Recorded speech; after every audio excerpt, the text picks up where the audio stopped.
नमस्कार दोस्तों, आज की इस वीडियो में मैं जो पैंट का कपड़ा होता है उस कपड़े के स्ट्रक्चर किस तरह के होते हैं और उस स्ट्रक्चर का पैंट कटिंग के वक्त क्या परिणाम होता है ये बताऊंगा। और वो कपड़े का स्ट्रक्चर समझ लेना कितना ज़रूरी है ये भी बताऊंगा, क्योंकि देखिए उस पर पैंट की या शर्ट की फिटिंग बहुत निर्भर होती है। तो देखिए मैंने ये रेडी पैंट आपको दिखाई है और ये मटेरियल जो है पैंट का, ये देखिए इसका स्ट्रक्चर मैं कैसे है ये बताऊंगा। और ये एक अलग जो स्ट्रक्चर होता है दूसरा ये भी बताऊंगा। और उस स्ट्रक्चर के अनुसार आपको कटिंग करते वक्त किस तरह चेंज करना पड़ता है ये भी बताऊंगा, और क्यों करना पड़ता है ये भी बताऊंगा। तो देखिए ये एक पैंट है, रेडी पैंट है। तो पहले इसका स्ट्रक्चर देखते हैं। देखिए ये ऐसे सीधे खड़े में अगर खींचोगे तो देखिए बिल्कुल स्ट्रेच नहीं होती। ये देखिए इस तरह बिल्कुल स्ट्रेच नहीं होती। लेकिन देखिए अगर इस तरह खींचोगे तो देखिए कितना फ़र्क पड़ता है। ये देखिए ये बिल्कुल स्ट्रेचेबल है इस तरफ, लेकिन ये खड़े में बिल्कुल खींच नहीं रहा है, स्ट्रेच नहीं हो रहा है। लेकिन इस तरह ये देखिए इतना स्ट्रेच हो रहा है। देखिए मैं मेज़र करके दिखाऊंगा कितना स्ट्रेच होता है।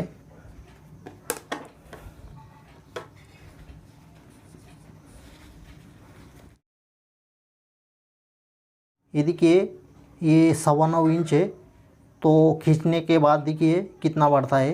ये देखिए ये 10 इंच तक बढ़ जाता है खींचने के बाद, यानी कि 10 इंच तक स्ट्रेच होता है। 1.25 इंच इसका मेजरमेंट बढ़ जाता है। तो जिस तरह यहाँ स्ट्रेच होने के बाद मेजरमेंट बढ़ता है तो जाहिर है यहाँ हिप में भी इसका मेजरमेंट बढ़ जाएगा। देखिए ये देखिए यहाँ 1 इंच तक ये यहाँ खींचता है।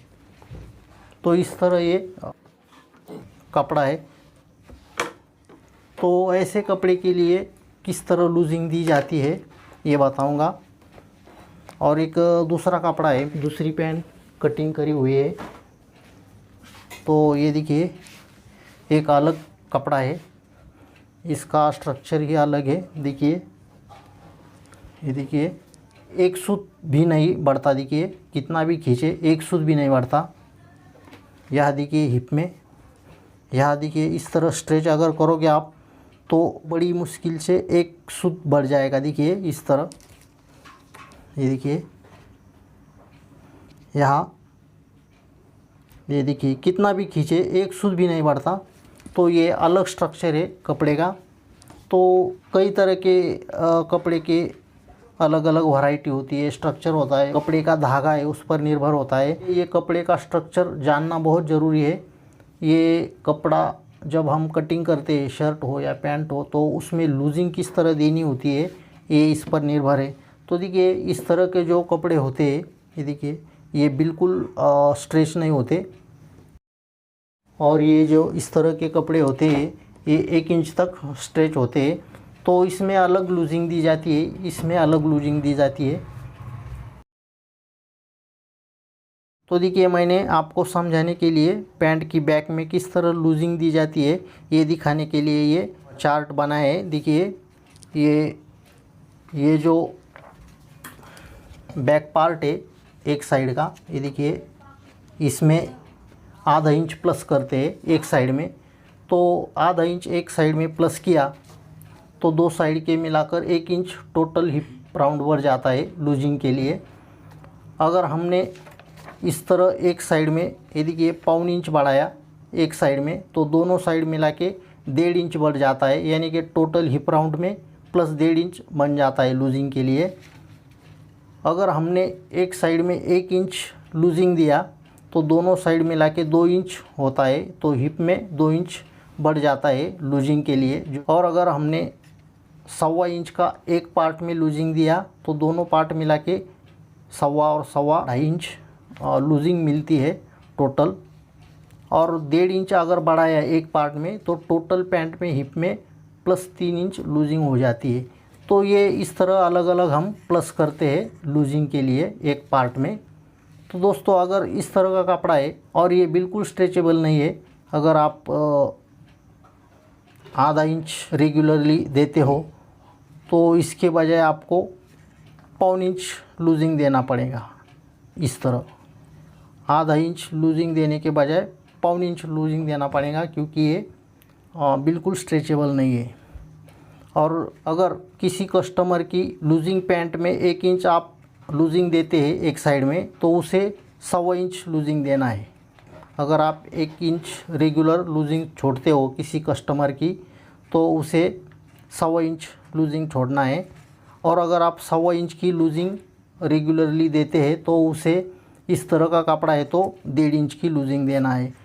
ठीक उसी तरह देखिए, अगर इस तरह का कपड़ा है जो बहुत ही ज़्यादा स्ट्रेच होता है या इसमें स्ट्रेचेबल का जो क्वालिटी है वो थोड़ा अच्छी है, तो इस तरह की पैंट के लिए आपको देखिए किस तरह लूजिंग छोड़ना है। अगर आप आधा इंच लूजिंग देते हो तो इस तरह कपड़े के लिए आपको आधे के बजाय सिर्फ 1.25 इंच लूजिंग देना है। अगर आप 1.25 इंच लूजिंग दे रहे हो पहले, तो आपको इसमें आधा इंच कम करना है और सिर्फ 2 सूत ही। तो इस तरह आपको ये लूजिंग आधा इंच कम करना है। ये अगर स्ट्रेचेबल मटेरियल है तो 1 इंच के बजाय देखिए आपको आधा इंच लूजिंग देना है। 1.25 इंच के बजाय आपको देखिए 1.25 इंच लूजिंग देना है। अगर आप 1.5 इंच लूजिंग देते हो तो किसी पैंट को, तो उसमें से आधा इंच कम करके 1 इंच ही लूजिंग देना है रेगुलर पैंट की मुकाबले।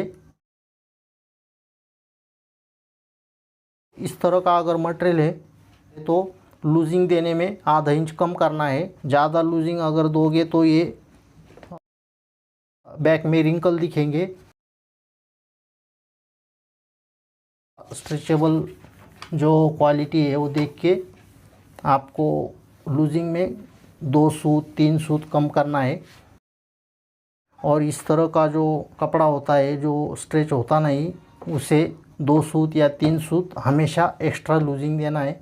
क्योंकि ऐसा आप करोगे तो ये जब कस्टमर पैंट पहनता है तो उठने बैठने में थोड़ी आसानी होती है। और इसमें अगर लूजिंग कम भी किया तो देखिए कपड़े में जो स्ट्रेचेबिलिटी होती है उसकी वजह से कस्टमर को उठने बैठने में कुछ तकलीफ़ नहीं होती, क्योंकि खुद कपड़ा स्ट्रेच हो जाता है। तो दोस्तों ये था वीडियो। जो पैंट का जो कपड़ा होता है अलग अलग तरह का होता है, तो उसकी स्ट्रेचेबिलिटी के अनुसार किस तरह हमें लूजिंग कम ज़्यादा करनी होती है, ये मैंने आज इस वीडियो में बताया है। तो दोस्तों वीडियो अगर अच्छा लगा तो लाइक करिए। अगर आपने अभी तक इस चैनल को सब्सक्राइब नहीं किया तो सब्सक्राइब ज़रूर करिए, क्योंकि ऐसे ही जानकारी वाले वीडियो मैं आपके लिए लाता रहूँगा। और ये वीडियो लास्ट तक देखने के लिए आपका बहुत बहुत धन्यवाद।